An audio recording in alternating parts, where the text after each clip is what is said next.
یہ تمہارا عبداللطیف جامع شرفیہ کا استاد پچھلے سال سبزہ میں تقریر کر کے آیا، اپنے کمرے میں لے گیا افطاری کے لیے، وہاں بٹھا دیا، سارا کمرہ خالی تھا، میں بیٹھ گیا، کہنے لگا مولوی صاحب سب کچھ موجود ہے لیکن اس کمرے میں سوائے بچھونے کے میں نے کوئی چیز نہیں رکھی۔ ہم نے وہیں مغرب کی نماز پڑھی، بارش بڑی شدید ہوئی پچھلے سال 27ویں شب کو۔ عبداللطیف صاحب رونے لگ گئے۔ میں نے کہا حضرت کیا پتہ ہے مولوی صاحب آپ کی معذوری کی وجہ سے مجھے ترس بھی آ رہا ہے کہ نیچے بٹھا رکھے بار بار اٹھ رہے بیٹھ رہے ہیں، لیکن میں کیا بتاؤں جگہ بڑی برکتوں والی ہے۔ میں نے کہا کیوں؟ کہ میری بچی نے جب میٹرک کا امتحان دیا، کالج میں لاہور داخلہ لیا، تو میں نے اپنی بچی کو یونیفارم کے ساتھ برقع لا کے دیا، تو میری بچی برقع دیکھ کے کہنے لگی ابا کل داخلہ دلوانے گئے تھے، کسی نے برقع پہننا ہے، سب نے نہیں پہننا، میں جاؤں گی مذاق اڑائیں گے۔ ابا نے برقع ہاتھ میں لے کے آگے کر دیا، کہنے لگے میں نے کہا بیٹی یا مذاق اڑوا لے یا باپ کی عزت بچا لے۔ اللہ اکبر کبیرہ۔ کہ بس میری بیٹی نے برقع لیا، چوما اور رونا شروع کر دیا، اندر چلی گئی۔ کہ مولوی صاحب وہ دن آج کا دن ہے، بیٹی کا صحیح طور پہ چہرہ میں بھی آج تک نہیں دیکھ سکا ہوں۔ مولوی صاحب تجھے کیا بتلاؤں، رات ہوتی ہے میں اور میری بیوی چھپ چھپ کے دیکھتے ہیں یہ اللہ والی سوتی کب ہے، کتنا عرصہ ہو گیا اپنے بچی کو رات کو کبھی سوتے دیکھا ہی نہیں ہے۔ اللہ اکبر۔ کہ مولوی صاحب ایک دن میں میری بیوی اٹھے اور ہم نے اپنی بیٹی کو دیکھا مصلی پہ عبادت کر رہی ہے، میں اور میری بیوی رونے لگے۔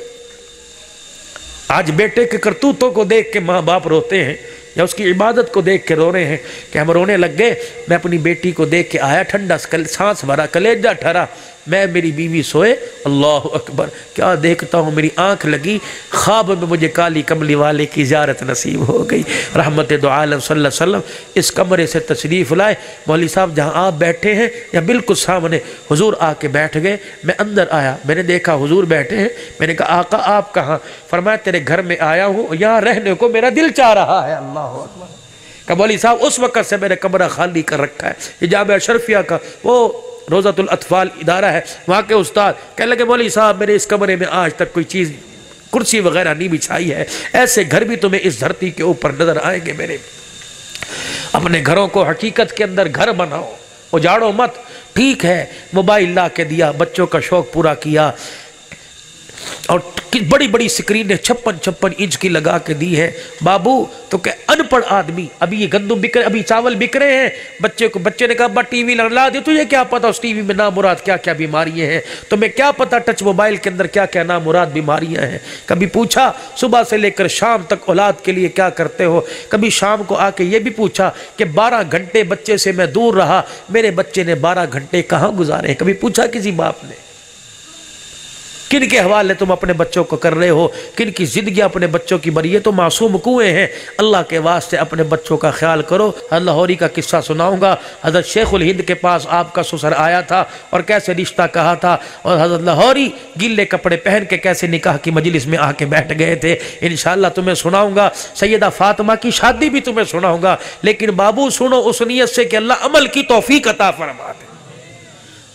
محرم الحرام کا مہینہ، نواسے کا شان سنا، اب یہ سفر ربیع الاول آ رہا ہے، نانے کا شان سنو۔ ہم نے کیا کرنا ہے؟ صرف شان سننا ہے؟ نہیں، ان کے شان کو سن کر ان کی زندگی کو اپنی زندگی کے اندر لے کے آنا ہے۔ ان سالانہ پروگراموں میں ایک گھر بھی بدل گیا، ایک گھر کا نقشہ بدل گیا، ایک آدمی کے چہرے کا نقشہ بدل گیا، یقین جانو جلسے کامیاب ہو جائیں گے۔ 5 وقت کی نماز کا اہتمام کرو، 1 بج رہا ہے، 5:30 بجے 5:45 نمازیں ہوں گی، نیت کرو انشاءاللہ جماعت کے ساتھ نماز پڑھیں گے، کرو سارے نیت میرے میں، خود بھی پڑھیں گے، بیوی بچوں کو بھی پڑھائیں گے، اور حضور کی سنت کو چہرے پہ سجائیں گے، ختم نبوت کے مسئلے پر کام کریں گے، ناموس تحفظ صحابہ اور ان کی ناموس کے لیے انشاءاللہ بڑھ چڑھ کے کام کریں گے، مدارس کے ساتھ تعاون کریں گے۔